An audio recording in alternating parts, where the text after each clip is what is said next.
দর্শক বন্ধু, আজকে টপিকটি দেখে নিন ঝটপট। দর্শক বন্ধু দেখতে পাচ্ছেন, এই ধরনের স্কোয়ার বা বর্গ থাকলে কি করবেন, জাস্ট তুড়ি মারবেন, হয়ে যাবে। কিভাবে দেখুন, কটি করে সংখ্যা রয়েছে? 3টি।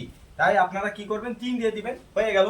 3-এর আগে কে কে রয়েছে? 1 2 রয়েছে, হয়ে গেল। তো এই 1 2টাকে আবার উল্টে দিন, 2 1 হয়ে গেল। 2 এর বর্গ কত? 4। এর সঙ্গে 4 দিয়ে গুণ করে ফেলুন। একই রকম এখানেও লিখবেন 1 2 3 2 1 গুণিত 3 এর বর্গ 9, এটা লিখে ফেলবেন। ঠিক আছে, এখানে দেখুন 1 2 3 2 1 গুণিত 4 এর বর্গ, যেহেতু 16 তাই এটা লিখে নেবেন।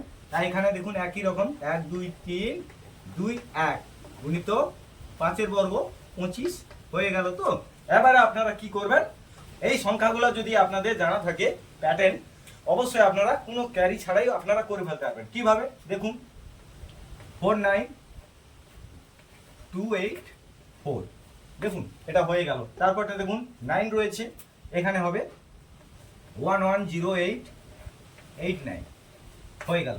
তারপরটা দেখুন 1 6 রয়েছে, তার মানে প্যাটার্ন জানা থাকলে অবশ্যই হয়ে যাবে। 1 9 7 1 3 6 হয়ে গেল। এটা দেখুন 25 রয়েছে, অর্থাৎ 2 5 রয়েছে প্যাটার্ন। এখানে আমরা কি করব, 3 0 8 0 2 5 হয়ে গেল। উত্তর ঝটপট।